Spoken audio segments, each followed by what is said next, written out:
Good evening, everyone, and thank you so much for joining us for the third and final night of Freedom from Torture's Resilience Readings Literary Festival. Before we begin, I'd like to say a special thank you to our literary committee who have worked tirelessly to bring the festival together. We couldn't have done it without you. And of course, heartfelt thanks to all of our performers and to you at home. We really appreciate your support. For those of you who are joining us for the first time, last night we heard readings from some members of Freedom from Torture's Right to Life group, and we're excited to hear from more of our writers this evening.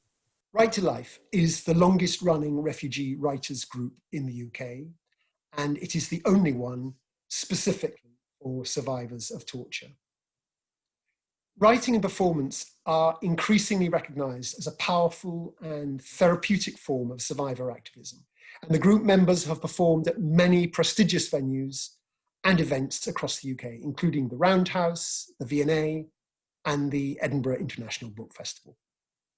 I'm really looking forward to hearing from some of the Right to Life members this evening, and of course, our brilliant Sing for Freedom choir. And to kick off the evening, we have the acclaimed poet and author, Jackie Kay, with a highly relevant reading about Angela Davis, and our long-term supporter, committee member, and best-selling author of Girl with a Pearl Earring, Tracy Chevalier, followed by poet John Hegley and Jean-P, Tanya, and Nalugo from our Right to Life group.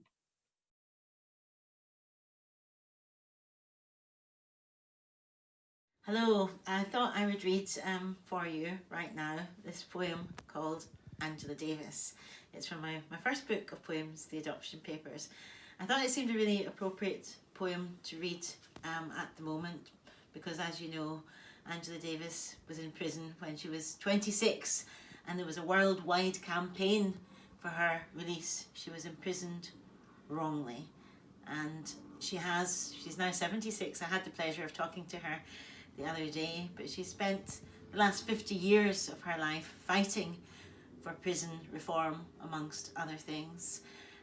So it seemed appropriate to bring her out as a beacon of hope. One of the things that most impresses me about the 76-year-old Angela Davis is just how optimistic she is for the future, because we've lived in a year where people have been taking to the streets to protest, black people and white people, for Black Lives Matter and for all sorts of other causes around the world. So I think, yes, we must never let hope go.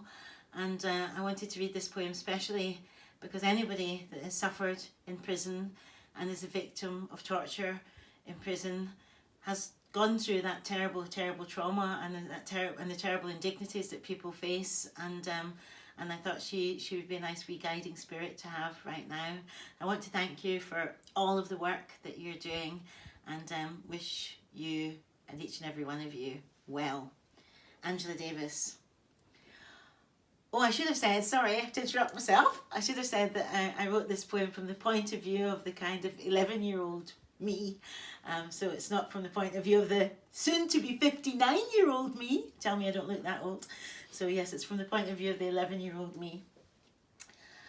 On my bedroom wall is a big poster of Angela Davis, who's in prison right now for nothing at all, except she wouldn't put up with stuff. My mum says she's only 26, which seems really old to me, but my mum says it's young. Just imagine, she says, being on America's 10 most wanted people's list at 26. I can't. Angela Davis is the only female person I've seen, except for a nurse on TV, who looks like me. She has big hair like mine that grows out instead of down. My mum says it's called an afro. If I could be as brave as her when I get older, I'll be okay. Last night I kissed her goodnight again and wondered if she could feel the kisses in prison all the way from Scotland. Her skin is the same too, you know.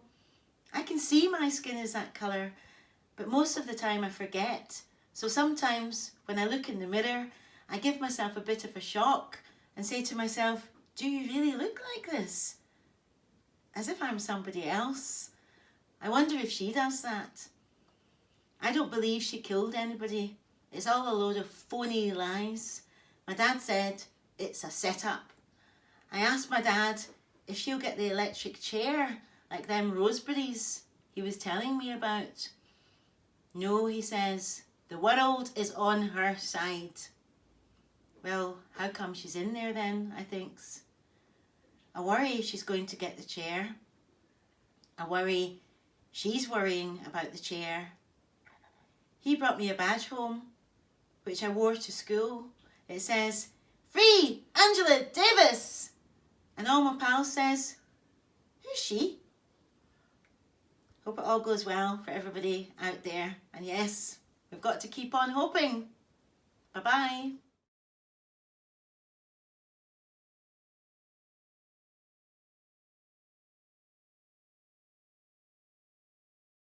I'm reading a passage from Girl with a Pearl Earring, which is a novel about this painting and why the painter decides to paint her.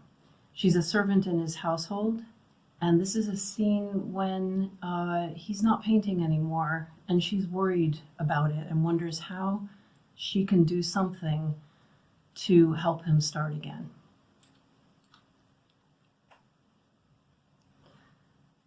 The studio had become cold and flat. Before it had felt busy and full of purpose. It was where paintings were being made. Now, though I quickly swept away any dust that settled, it was simply an empty room, waiting for nothing but dust. I did not want it to be a sad place. I wanted to take refuge there. I opened all the shutters and looked around the studio for something I could do, something I could touch that would not offend him, something I could move that he would not notice. Everything was in its place. The table, the chairs, the desk covered with books and papers, the cupboard with the brushes and knife carefully arranged on top, the easel propped against the wall, the clean palettes next to it. The objects he had painted were packed away in the storeroom or back in use in the house. One of the bells of the new church began to toll the hour. I went to the window to look out. By the time the bell had finished its sixth stroke, I knew what I would do. I got some water heated on the fire, some soap and clean rags, and brought them back to the studio, where I began cleaning the windows. I had to stand on the table to reach the top panes. I was washing the last window when I heard him enter the room. I turned to look at him over my shoulder, my eyes wide. "Sir," I began nervously. I was not sure how to explain my impulse to clean. "Stop!" I froze, horrified that I had gone against his wishes. "Don't move." He was staring at me as if a ghost had suddenly appeared in his studio. "I'm sorry, sir," I said, dropping the rag into the bucket of water. "I should have asked you first, but you are not painting anything at the moment, and—" He shook his head. "You may continue what you were doing." I would rather not have cleaned in front of him, but as he continued to stand there, I had no choice. I swished the rag in the water, wrung it out, and began wiping the panes again, inside and out. I finished the window and stepped back to view the effect. The light that shone in was pure. He was standing behind me.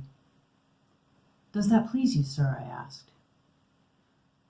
"Look over your shoulder at me again." I did as he commanded. He was studying me. He was interested in me again. "The light," I said. "It's cleaner now." "Yes," he said. "Yes." The next morning, the table had been moved back to the painting corner and covered with a red, yellow, and blue table rug. A chair was set against the back wall, and a map hung over it. He had begun again.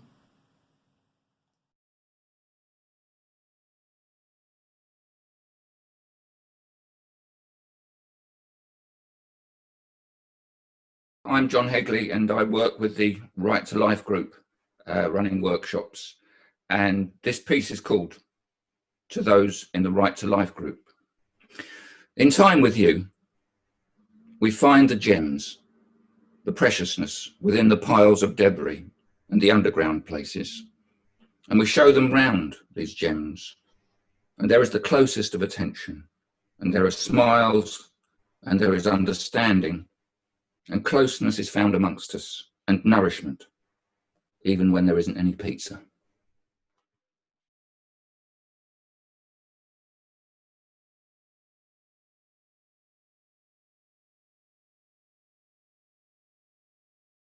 The chess set. I am a very kind of chess player. I have played for a few months. When I first met friends who played chess, it was on a Wednesday at Freedom from Torture after a therapy session. One of my friends invited me to join them in the chess club. The room was completely quiet. There are people who are very clever. You can't beat them. If it happened that somebody tries and fails, the room erupts in laughter, but otherwise it is quiet. Once I was in the room where they were playing, I was both confused and at the same time a little bit excited. Confused, why? Because I didn't know the rule of the game, the name of the pieces, and how they are laid out, the whole composition. Excited, why? Because I was ready to learn a new game. The leader of the chess group took care of me by explaining the rule of the game and everything else, even though it was a lot to take in and not easy to understand. At the first, I was quite a weak player myself. After 3 sessions of teaching, I was ready to play with my friends, but wondered why I lost the game after game. Day after day, I tried very hard to improve by following a carefully plan. I couldn't believe how much time and effort it took to improve. I felt I was doing something wrong and wasting my time, but it was not so. It was not a waste. The effort of improving was the key. It taught me the value of persevering. It was like fighting with myself. Where are you losing? You need to win. But I learned that I had to have patience with myself, to be kind to myself in order to have time to learn. And that was something I was able to take away from that room into the rest of my life. I understood as well that chess is not just about winning, but developing your mind, your ability to plan and strategize and to imagine. I found myself downloading a chess app onto my phone, which I would play against myself on the way there and on the way back home. By spending almost 2 hours every Wednesday playing chess at Freedom from Torture and about an hour every day on the app, I started to win some games and gained confidence. That confidence carried over into the rest of my life. Sometimes you have ups and downs, and you have to be confident that you can survive them. The chess pieces and their name are evocative. You have the king and the queen, the knight and bishop, and they are also the institution in this country, and the castle, all those landlords with the huge estates. Some people, like those landlords, go straight for what they want. Some, like the bishop, are cunning and take a sideways route. The queen can go where she wants, and when the queen goes, the game is over. You can't imagine this country without the queen. But the little pawn has to go very slowly, step by step, to get where it wants to go. And it only gets there by persevering. I don't want to lose in life. But losing in chess was helping me to learn. You lose because you make mistakes. but you learn from those mistakes. And day by day, you gain wisdom and knowledge. Before starting, I have many things in my head. I might not have money or means to get to the home. It's not easy. But once you sit down, you are there. Your concentration and focus are there because you want to win. When you are there playing with friends, you want to win. And in order to win, you have to concentrate on what is in front of you. All your mind has to be there. And so I understood why it was part of therapy. So here I am, just a pawn in the game.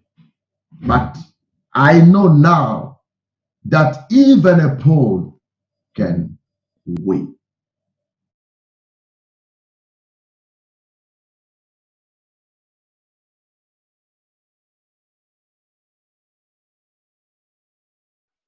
Three squeezes. Every human being on earth faces storms in their lives. These storms, when they have passed, leave you a very strong person or an empty shell of yourself. It's like two houses, one built on rock and one built on sand. When the storms of life come, you either fall or stand firm.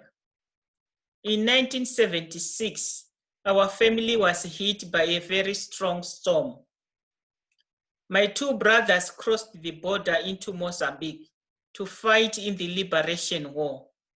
It was instant jail if it was discovered that your children had gone to fight. Not jail as in ordinary jail, but hell. You would be tortured, sometimes maimed, and the whole family would be prosecuted. When my brothers went away, it was a closely kept secret. Only the nuclear family knew and no one else. My father had type 1 diabetes, and the prospect of never seeing his sons alive again made him lose a quarter of his body weight in just 1 week. We could hardly recognize him. Our house became deathly quiet. My father barely slept, and so my younger sisters and I would tiptoe when walking for fear of waking him. Around dawn, I would wake up to sounds of my father and mother praying, kneeling beside my brother's beds. With each day that passed, we grew closer and closer to God, and it was very humbling seeing my parents cry so much. One day, our parents called us in and told us that everything was all right. They told us how much they loved us and held our hands, squeezing them 3 times in a gesture that told us they loved us so much. Those 3 squeezes kept our family afloat over that very difficult period in our lives. One night, a couple of years later, my youngest brother appeared at the door out of the blue. He was so frail, we could only feed him milk for 3 days. He wouldn't go to hospital because the doctors would ask too many questions. We could only treat him at home. And then, after the war, my eldest brother returned also. My father held him close and for 2 weeks didn't let him leave his side. With my brothers back home, our house was filled with laughter. I took both of their hands in mine, held them tight, and gave them 3 squeezes.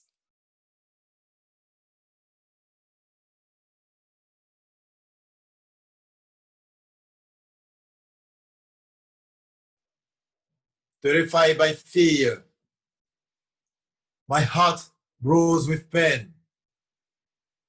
My eyes full of tears disturb my sleep with nightmares. Anxiety blooms, depression intensifies, anguish rises, till they've swallowed my thought. I choke on my tears and on cries that can't come out. My head and my mind spin dizzily, obsessed with my hypothetical life. They drive me from other people into silence. The silence seals me in, like the egg yolk and white in the shell. I can't forget the noise of weapons. I can't stop thinking about the persecution and torture I've suffered. At the moment, I pretend to be happy, but in my heart, I'm still crying. It could take an entire lifetime to forget all that. But I don't want to spend my life on it. I have to say goodbye to those things. I must take a step up to forget the past. As part of Freedom from Torture and the Right to Life group, I'm trying to excise all my pain. I hope together we will all take a step up to help each other. And hopefully everything will be fine one day.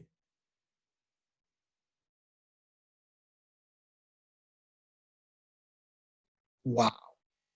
What a way to kick off the evening. Next up, we welcome back Tracy Chevalier, followed by Jade, Jonas, and Zoe from our Right to Life group, and a special performance from John Hegley.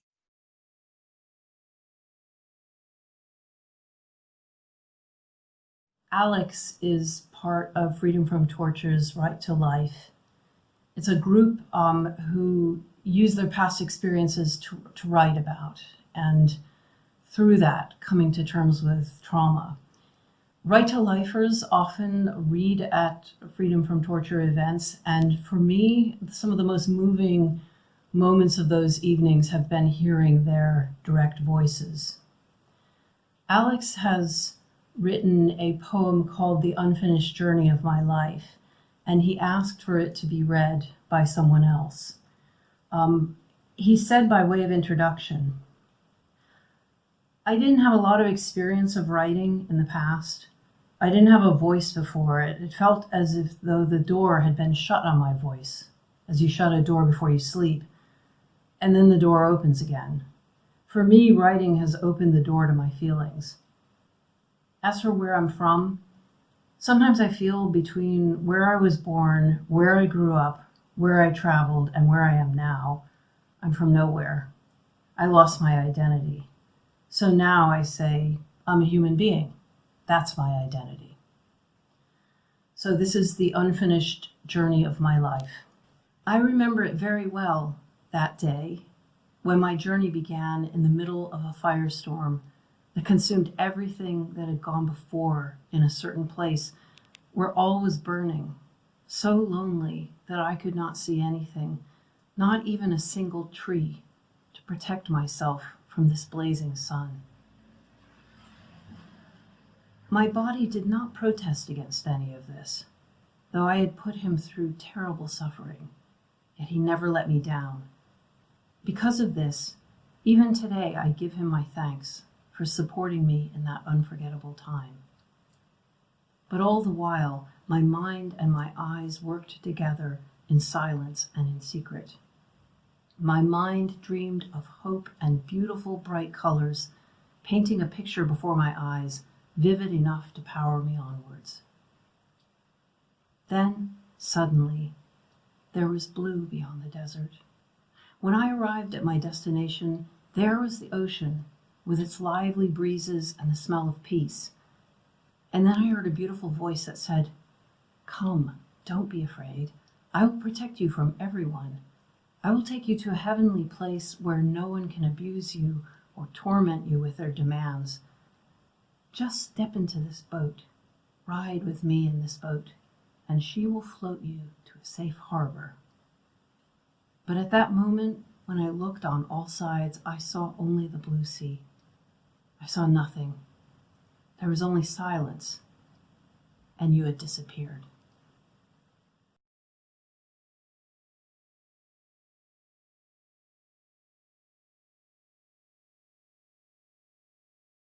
Why I left. People ask me why I left the warm, evergreen brown of my blessed land, Uganda, where men get drunk, snoring like elephants, and rage at the relentless sunshine that burns their hearts, where at dawn they wake up and grab their horse for gardening, alongside the singing of wives who wake up the household, where shoeless children prepare for school with calves' feet cut by small stones and grass.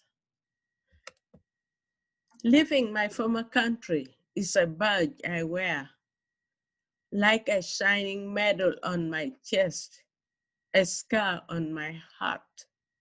I packed nothing except my empty brain, had nothing else to pack. When my country failed me, I failed it in return and loved it even more. Why I left the warm, evergreen brown of my blessed land, its tall trees, I will not lie. I answer, it had let me and others down. It is the only truth I have, the only truth there is. Thank you.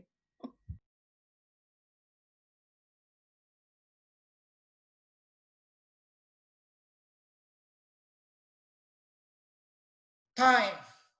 Since life is in time, since life is in seconds, minutes, and hours, this means that to waste time is to waste life. To lose time is to lose a life, so don't waste time. I left my home in an East Africa country which I prefer not to name, and claimed asylum upon arrival at the UK airport back in 2002. I have been waiting now for 18 years for the Home Office to make a decision. Meanwhile, my case is still pending. Waiting all those years has been the worst experience of my life. No one in authority has taken the trouble to explain why there has been such a delay. No apology offered for making me live in limbo all this time. My experience has made me doubt the UK, which I had always believed was a place where human rights were protected. I want to say thank you for accepting me coming to this country, but please don't make my life worse than the one I had before. Facing persecution in my country. I don't understand why the UK immigration system is so wrong and gives so little thought to its human consequences.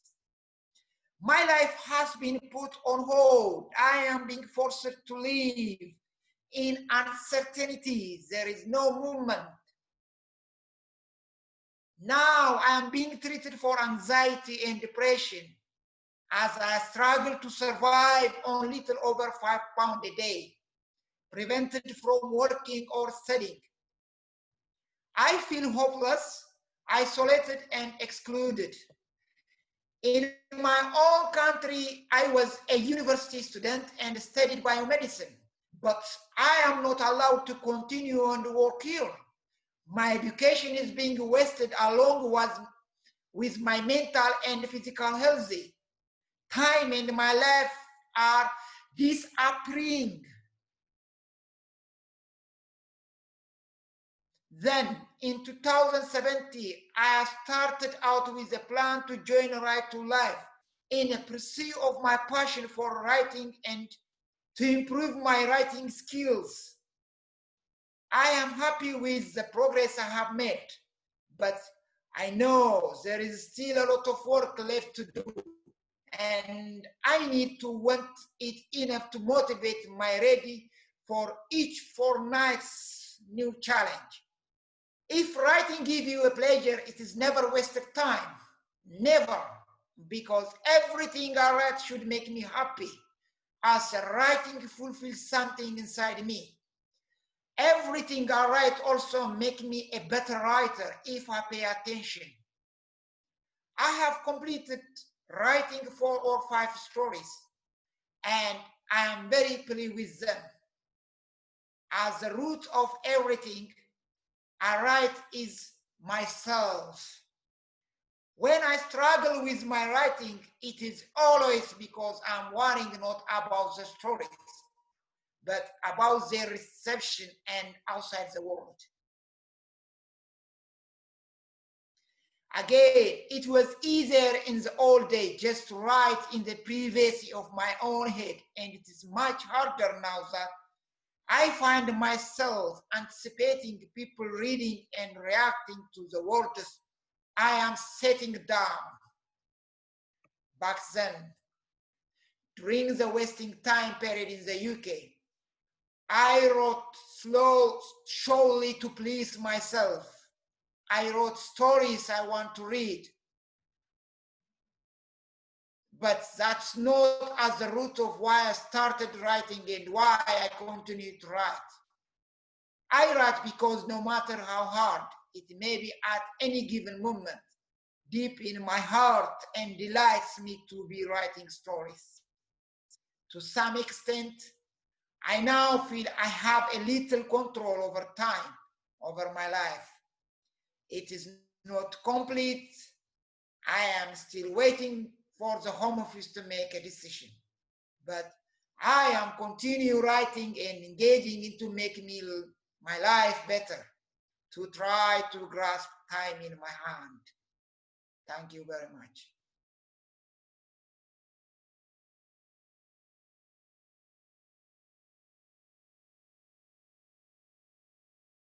Persona.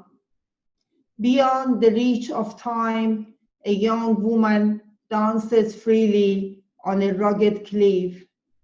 London, winter 1977. Aged 25, slender, extroverted, exuding enthusiasm. The woman came. She went on looking for social justice. I know you don't want to hear it, but I told you so.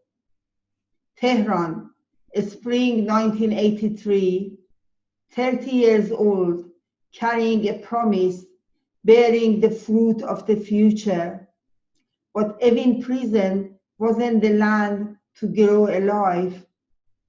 She was adamant, yet demure.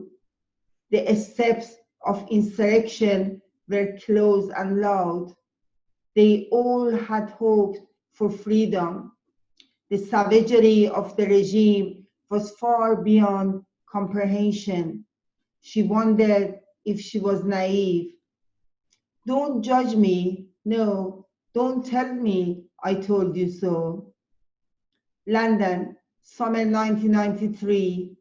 The woman sits on the edge of a moral dilemma, juggling her desires, still pushing for her dreams, finding it too delicate to open her suffocated love and emotions. She burns Alizabud and plays the lute, musing. Her obituary will say, that woman led a courageous life.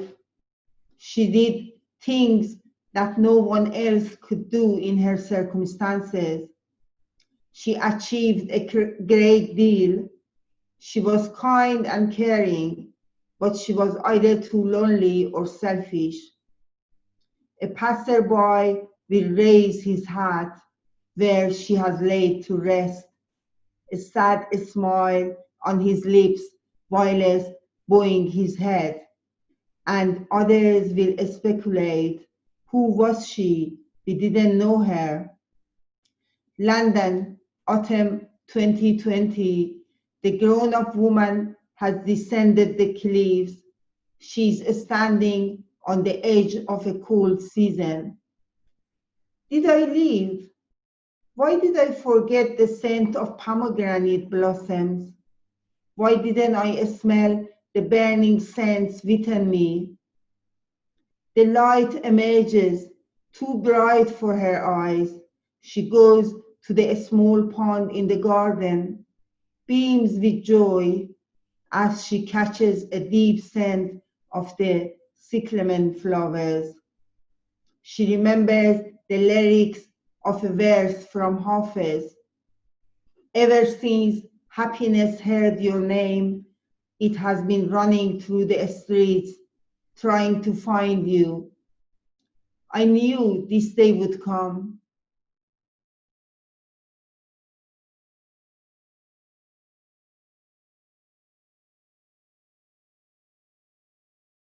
Written in response to the Freedom from Torture campaign, asking for writings around resilience concerning my dad as a child coming from France for safety and his being a member of the RAF in the Second World War. In 1915, you came as a lad to keep you out of harming's way, I guess. You only spoke a bit about it, Daddy. Your native land of France under a siege and your evacuee distress. With your single roller skate and mother tongue, you went to school with children down in Bow. I think it stung a bit to be among them with their, come on Frenchie, give us a few more of all your funny sounding words that we don't know.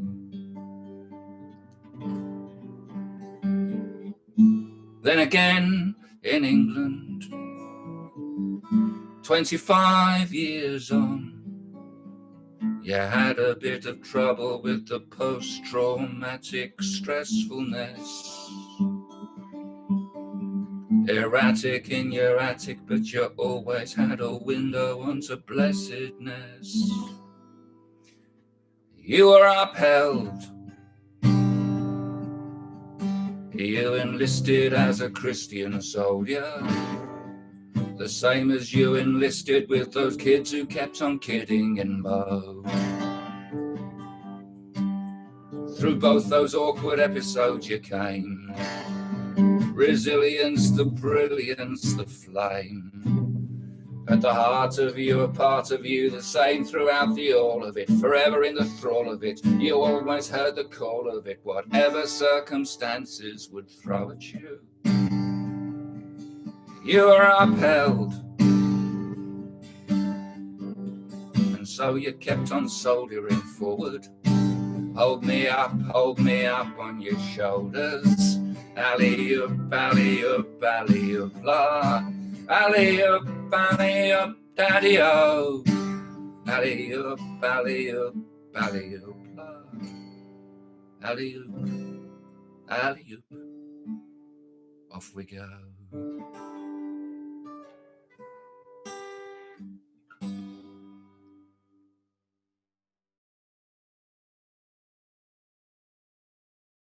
Thank you, guys. That was really moving.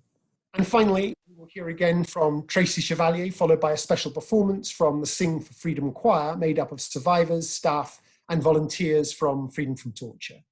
We have the phenomenal Hollywood actor and activist, Thandie Newton, and some closing words from Freedom from Torture's chair, Sue Barelovitz. Thanks again for being with us, and enjoy.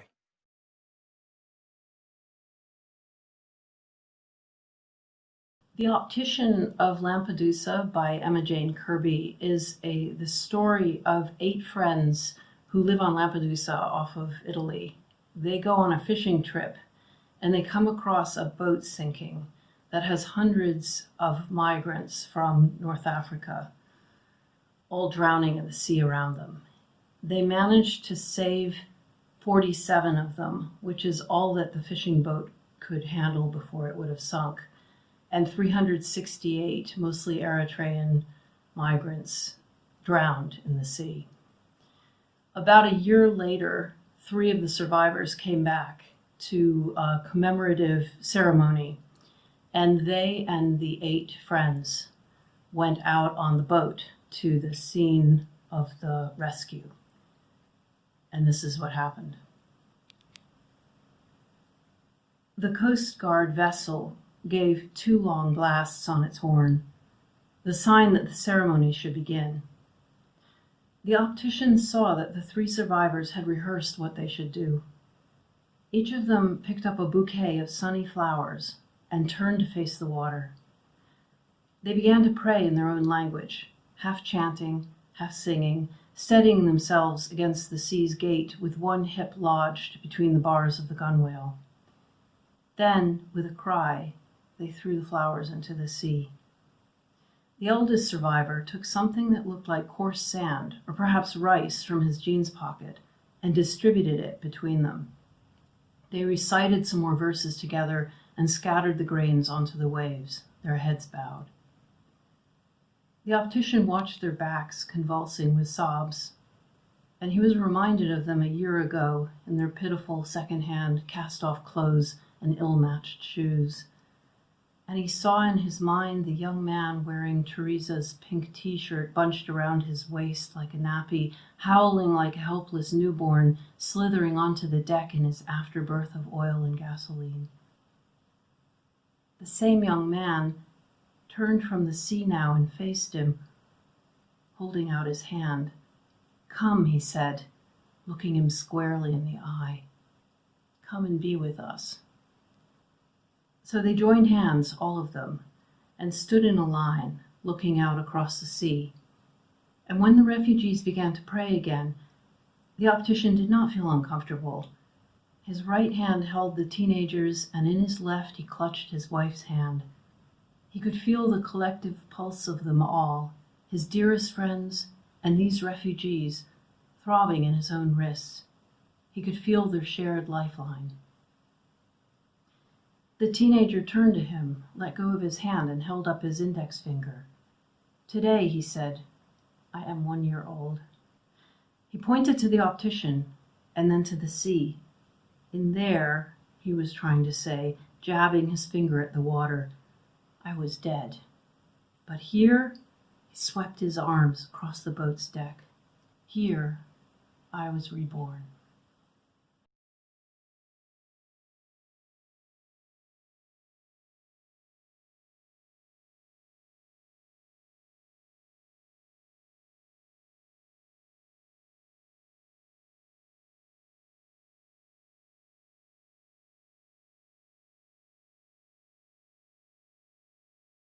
Hello, my name is Joy, and I am member of Sing for Freedom Choir. I like to sing because when I sing, I feel free. When I sing, inside of me, I forgot everything. I forgot my pain.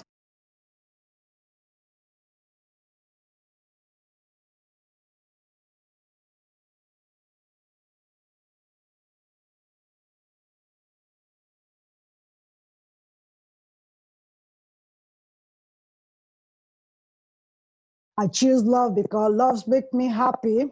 I choose love because I'm a survivor. I choose love because it's the most positive force in life. I choose love.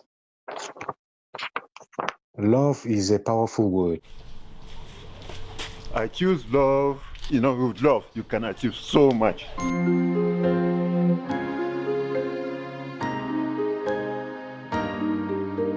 In the midst of pain, I choose love. In the midst of pain, I choose love.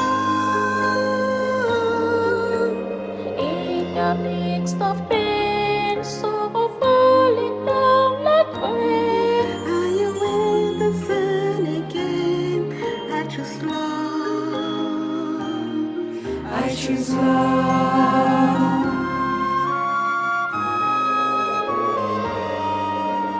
In the midst of war, I choose peace. In the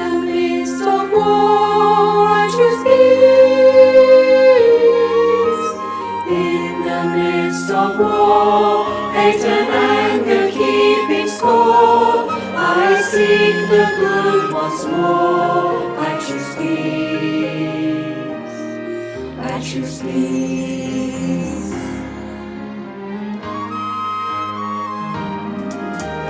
When my world falls down, I will rise. When my world falls down, I will rise. When my world falls down, explanations can't be found. I will climb to holy ground. I will rise. I will rise.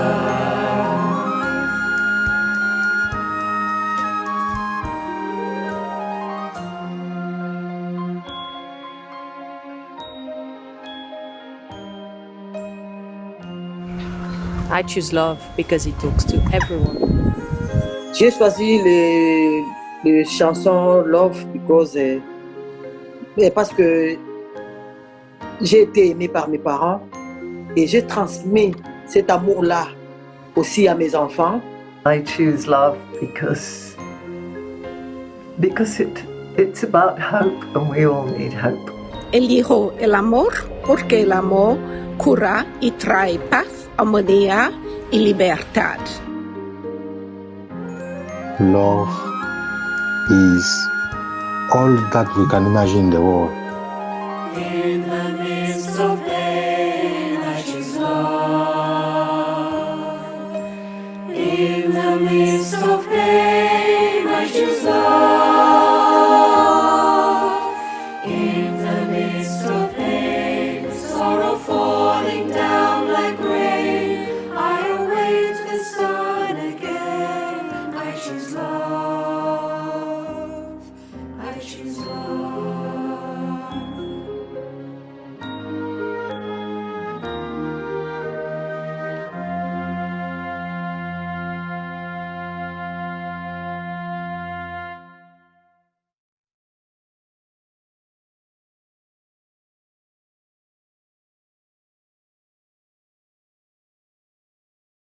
I'm Thandie Newton, and it's a privilege to be part of the Freedom from Torture's Resilience Readings Literary Festival. My name is Asso. I am an Iraqi Kurd and was a journalist and editor in Iraq for more than 10 years, including during both Gulf Wars and the US and UK's interventions. I was captured and detained by both the Iraqi government and fundamentalist religious groups, and tortured badly. Outside my journalism, I was a liberal independent writer. I have now lived in the UK for more than 10 years. For most of that time, as part of the Freedom from Torture Right to Life group. I like walking and scream silently in wild places. I am not part of the masses. I am shy and scared to blow dandelion clocks in front of humans, those who live behind walls.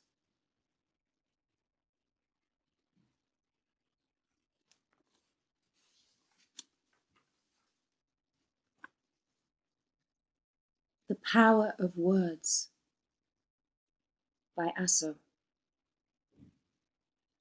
Words have the power to change major things, to turn life around completely. When you struggle to say what is on your mind, you risk ruining your entire life. But when you can't generate words and sentences in time, or speak well in front of either one person or a wide audience, this is not necessarily because you are speaking in your second language, your lack of understanding, or your ignorance. The words remain in your mind. They just don't reach your mouth. This might be genetically related, to do with your upbringing, or stem from your childhood. Many people can't communicate well with others or defend themselves at a crucial time. Their words become stuck deep down. They have to fight to bring them out. They have to break the barrier. Many people believe that the tongue is at the heart of being human, that your ability to use language will help you succeed in life. There are some people who are able to persuade others with the powerful words they produce. They are generally happy and comfortable with themselves. In many situations, when you stand up and raise your voice, use eye contact and body language correctly, you'll get what you want. Throughout history, throughout the world, many people have lost something significant. They have suffered or been killed because they couldn't persuade other people that they are right, faithful, trustworthy, or innocent. They couldn't find the right words. Often, those who have been tortured, imprisoned, or endured other hardship are unable to communicate with others and can't express their feelings. Pain affects your mind, disorders your thoughts, makes you weak, powerless, unable to concentrate. And during conversations, you might forget your words. Sometimes you lose your train of thought. You forget the subject or where you started. This can be a major problem if, for example, you are an asylum seeker being interviewed, attempting educational study, social integration, and other situations dependent on speech. There are many asylum seekers who are rejected by the Home Office and are sent to a detention centre or are deported home and killed just because they couldn't express themselves and their words failed to persuade the interviewer. There are thousands of strong, beautiful, imaginative, colourful words and sentences in our minds. But not everyone can transfer them to their tongue successfully. Those who are suffering have a bad memory and are traumatized, or the victim of war or torture find it difficult to release the words that build up in their minds. These words melt away before reaching the tongue, and sometimes they change to anger as they fight to come out of the mouth. When they can't be released, the words remain in our brains, occupy space, and crowd our minds. I have a crowded brain. 100,000 words are squashed together, lying over each other. I am not able to remove them on my tongue. My body is full of words produced by my brain. Sometimes the words come out from my eyes, from my throat as a scream, from my body as sweat, from my steps when I walk for too long. I am the slave of the words stuck in my brain. Words spread from my brain throughout my body. They make me weak and vulnerable. Make me emotional, frustrated. They make me cry. Words come out to express my feelings and everything inside me. Words come out of my soul when you make me smile. They come out of my ears when I hear you sing. From my mouth when I laugh. From my eyes when I see beauty. They come out when I embrace silence and think of love. Words have power when they come out of the mouth. They can fall like rose petals or blow out candles. They can easily break another human into pieces and scorch the heart. Words can transform ugliness into loveliness, rebuild a human from a wreckage, bring glory, change darkness into a bright day. Words have the power to change things, as does the pen. My pen and my writing are my only means to push the words out, clear my brain. The pen challenges the words in my mouth to come out in different ways and helps me relax. The pen makes me see the colour in faces and allows my dreams to come alive. When I don't have my pen, my dear, you make me happy with your words.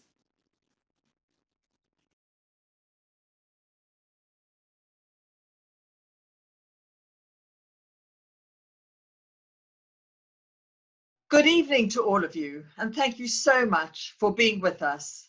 And thank you to all of our performers this evening. What a night it's been, and what a brilliant end to the Resilience Readings Festival. I hope that all of you at home have enjoyed hearing from the incredibly talented actors, authors, and poets who have so powerfully and poignantly explored the theme of resilience over the course of our extraordinary literary festival. At such troubling times for all of us, it has been both humbling and moving to come together virtually and show our collective support for survivors of torture. A very special heartfelt thanks goes to the members of the Right to Life group who have shared their own personal stories. You are all an inspiration to all of us and a true symbol of resilience. As you heard earlier, Right to Life is quite literally a lifeline for survivors of torture. The group offers a safe space for survivors to use writing and performance to express things they can't forget and to become a bridge between freedom from torture and a new resilient life in the world. If you would like to fund Right to Life workshops for a survivor, you can do so by clicking the donate button on this page. You can choose to fund a week, a month, or even a whole year of creative writing sessions for a survivor. In return, you'll receive a dedicated poem from one of our writers and regular updates from the group. And hopefully, you can meet the group at an event in real life in the not too far distant future. You can also support the work of Freedom from Torture by bidding in our literary auction, and I think there's just 1 hour left until it closes, so bid now. Thank you so much again for being with us, and please do keep in touch. Stay safe and good night.